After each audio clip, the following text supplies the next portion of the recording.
So China just shipped 10 times more humanoid robots than the US last year.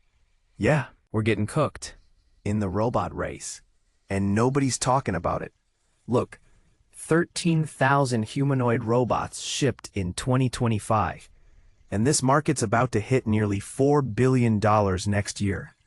You can literally buy one now, the 1X Neo, for 20 grand.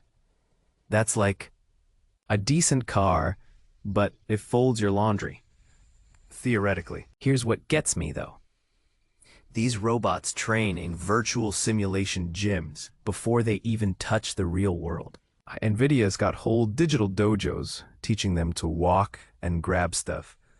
Tesla's planning to pump out 50 to 100,000 Optimus units in 2026. Figure AI's robots are already working at BMW factories. But the dirty secret? Battery life is trash. 90 to 120 minutes per charge. Your robot butler needs more naps than a toddler.